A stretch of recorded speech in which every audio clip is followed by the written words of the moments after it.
Okay, good afternoon, everybody, and we had a great meeting of our Senate and House Democratic leadership, and we're in agreement.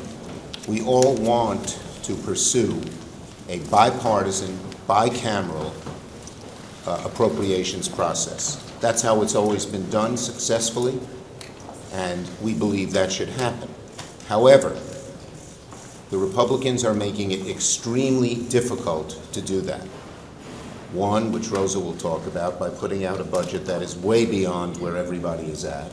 But two, by talking about rescissions, pocket rescissions, impoundment, which would undo anything that we did in the budgets.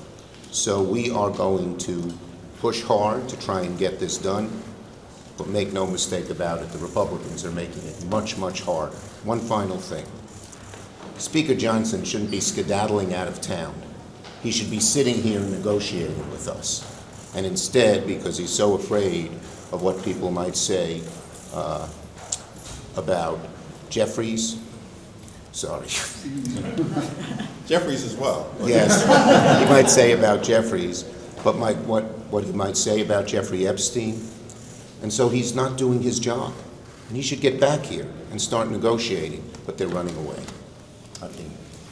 Thank you, Leader Schumer. We had a very strong and productive, open-ended, and comprehensive conversation about the way forward on behalf of the American people. House and Senate Democrats are in complete and total alignment. As Leader Schumer indicated, in order to arrive at an appropriations agreement that meets the needs of the American people in terms of their health, their safety, national security, and economic well-being, it has to be a bipartisan process that's bicameral in nature. Democrats, Republicans, House, and Senate. And as has always been the case, we're prepared to engage in those discussions in good faith.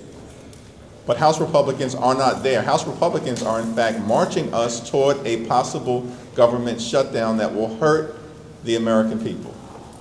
We remain ready, willing, and able to have the type of appropriations process that will yield a good result for the American people. But that process must be bipartisan and bicameral in nature. Thank you.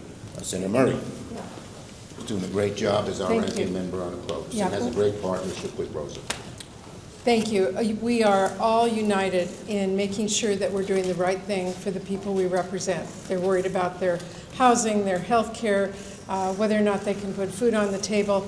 And our process here is to make sure that we are doing the right thing in funding the programs that they count on to be able to support their families.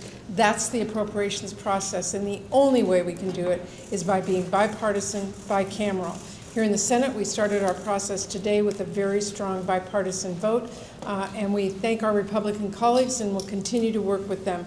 It rejects the Trump's budget and vote, and we are moving forward and will continue to do that.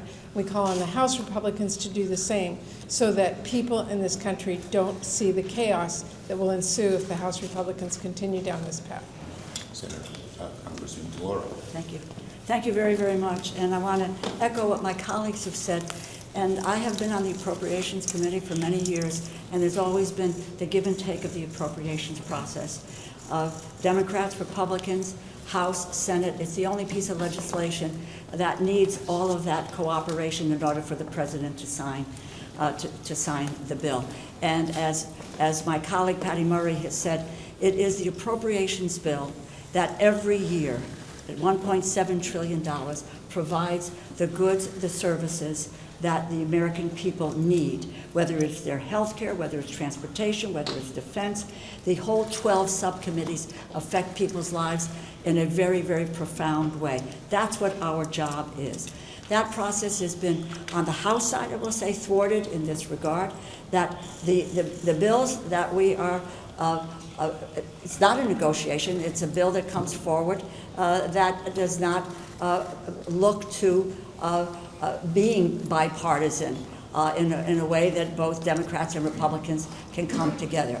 I will sit down, I will negotiate, I have over the years, anytime, day or night, because what we want to do, because of the effect of appropriations on the American people, is to pass those bills.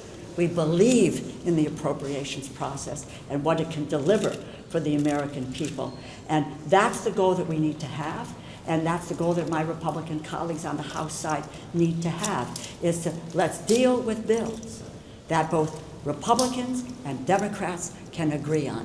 That's what we're asking for, and not a government that is run by reconciliation, rescissions, and that abrogates the appropriations process and puts that power of the purse where the Constitution said it belonged, that is in the Congress. Thank you. We'll take a few questions. Leader Schumer, what are you going to do if the House sends you another partisan CR at the end of September like they did in March? You voted for something like that in March. Do you have a different approach going forward? Look, the bottom line is, as I said, we are for a bipartisan, bicameral bill. That's what always has been done. The onus is on the Republicans to help us make that happen by having a budget where they can negotiate with their colleagues, Democratic colleagues in the House, and by not doing rescissions, pocket rescissions, impoundment. Do you want to answer that, Heike? I agree. Leader Schumer, what effect will it have if Republicans send another rescissions package before the end of the fiscal year? They shouldn't be doing rescissions, plain and simple. And that just spoils the whole process that we are trying to put together. So we urge them not to do it. It's unlawful, Yeah, and these rescissions, are unlawful. these rescissions hurt everyday Americans, and this is consistent with the manner in which Republicans and Donald Trump have governed to date. Their one big ugly bill hurt everyday Americans, rips health care away from the American people, steals food from the mouths of hungry children, and all of this was done to reward billionaires with massive tax breaks. This is their approach to governing.